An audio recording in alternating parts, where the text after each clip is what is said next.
than Brother Reggie because ever since I was born, I can remember him. And not only him, but his parents were such great role models to me in my life. They were my great aunt, great uncle, um, Aunt Margaret, and Uncle Bailey. And Uncle Bailey had a name for me because when I was a child, I could not stay inside. I played outdoors all the time. I kept breaking my bicycle, and so he would call me Brucey. And I'll never forget um, coming to church here and seeing Aunt Margaret and Uncle Bailey. And Aunt Margaret didn't even realize that I was expecting, and I didn't even know it either because it happened to be Mother's Day of 2006. She was handing out gifts to all the moms who were here at this church. And she gave me a gift. And I said, oh, well, I don't have a baby yet. She said, you're going to be a mother one day. And it's kind of like, wow, she must have known something I didn't because I was actually pregnant when she gave me that gift, and I didn't even know. She gave you a prophecy you didn't know. Yeah, because turns out, I've been praying for years. Me and Alan got married in 2002, June 15th, and we've been married a long time, and we hadn't had a baby, and I love children, and I just wanted to have a whole house full. I told Alan, I want to have a baby every year for at least 7 years. And so I thought, well, for Aunt Margaret to give me this gift, that's sweet. It was a little dish towel. It was real cute and fancy. And then one Sunday, after church, I went and ate with my sister, my brother-in-law, my husband. We went to a restaurant. There was this little girl sitting behind us. And, this was probably towards the end of May. This little girl just kept playing peekaboo with me and everything. And I thought, oh, that's so sweet. And I took a pregnancy test and found out, oh, I'm expecting. And I was at my sister's house when I found out. And my nephew, he told my husband, I thought that was sweet because that way I didn't have to tell him I was expecting. So my nephew says, Uncle Alan, Janet's pregnant. Hey, Janet's pregnant. She's going to have a baby. And my husband said, oh, another mouth to feed. Oh, that's funny. And, but what was beautiful is I was so excited. God answered my prayer. All these years I wanted to have a baby, and I didn't know if something was wrong with me, but I never did. I just thought, well, I'll give it a little more time. So it was an amazing time. I was wanting to find out when's my due date, and I wanted to see a doctor as fast as possible to find out, when's this baby going to be born?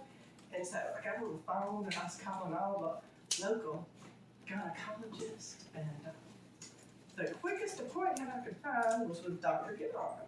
And it turns out my appointment date was June the 2nd of 2006. I thought, oh, I don't like June 2nd because the saddest day of my life happened. My father passed away, and we were really close. He was a ton of fun. He built go-karts, tree houses, all kinds of stuff for me and my sister. He spent a lot of time with us. He wrapped that little wagon to his go-kart and started pulling me down the driveway. And he built swings for us in the woods, would push us as high as we could go. And so I thought, oh, June 2nd, I don't think I need to have my appointment that day because it would bring back too many sad memories. And I thought about canceling that appointment. But I thought, no, I got to keep that appointment. So when I went to my appointment, that doctor let me hear my baby's heartbeat for the first time. So on the 20th anniversary of my father's death, I heard my baby's heartbeat. Only God can do that. Only God can turn a day of sadness into joy. And so not only that, God didn't stop there, but the grandmother, who was another great role model in my life, Mabel Zimmerman Carter, whenever my mother was unable to take care of me and my sister, my grandmother stepped in, and she loved us like we were her very own children. There wasn't nothing she wouldn't do for us. And so That doctor told me my baby was going to be due on January the 18th of 2007. Well, my grandmother who raised me, Mabel Zimmerman Carter, her birthday was January the 18th of 1921. So I thought, wow, that's incredible. So I couldn't wait to tell my sister, my grandma, this baby is going to be born or due on my grandmother's birthday. And I remember taking my grandmother out to eat at Vines in Centerville whenever I was like about to have a baby. I was 9 months pregnant, due any day. You know, she was laughing at me and she was always full of jokes. She said, "You better not have this baby while we eating the Vines. They don't even deliver babies in Centerville anymore." And so I thought, oh, okay.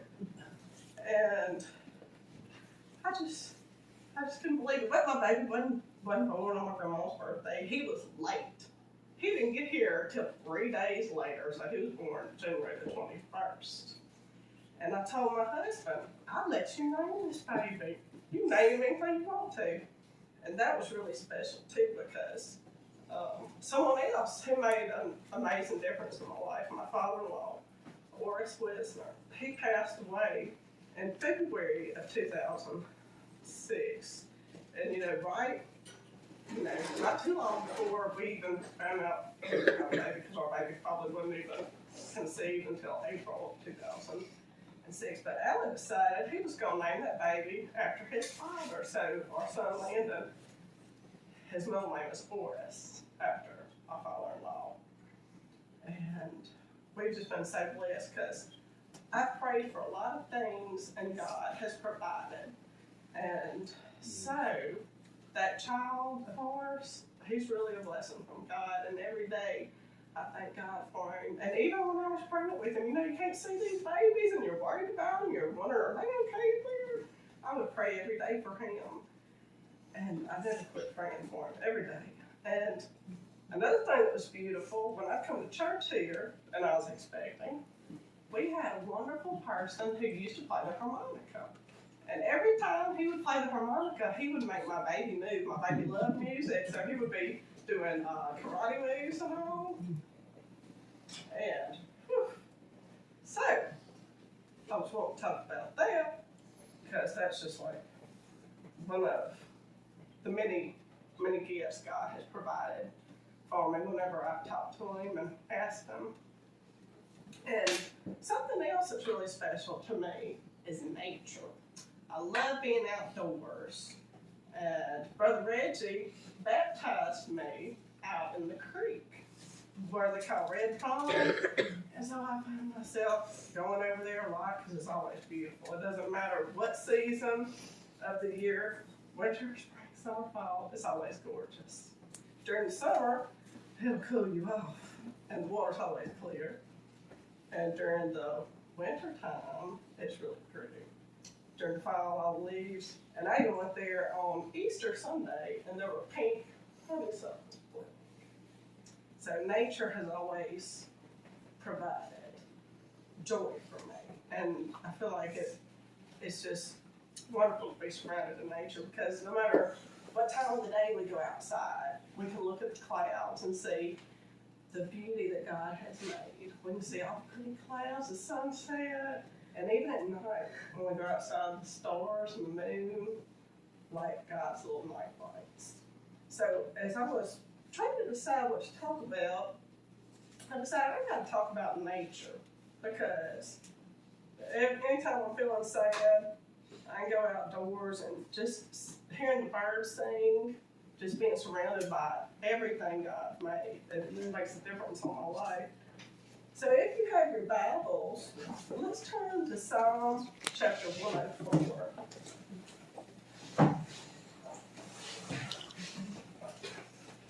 And it was so good, I just couldn't stop. I had to read from verse 1 through 35, because it just speaks of all the beauty that God has made.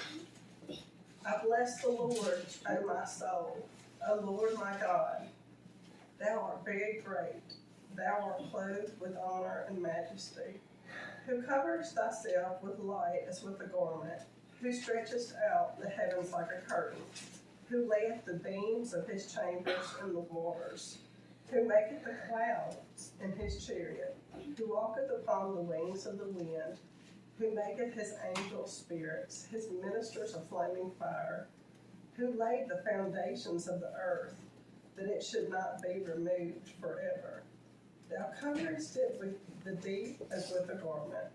The water stood above the mountains. At thy rebuke they fled. At the voice of thy thunder they hasted away. They go up by the mountains. They go down by the valleys, unto the place which thou hast founded for them. Thou hast set a bound, that they may not pass over, that they turn not again to cover the earth. He sendeth the springs into the valleys, which run among the hills. They give drink to every beast of the field. The wild donkeys quench their thirst. By them shall the fowls of the heaven have their habitation, which sing among the branches.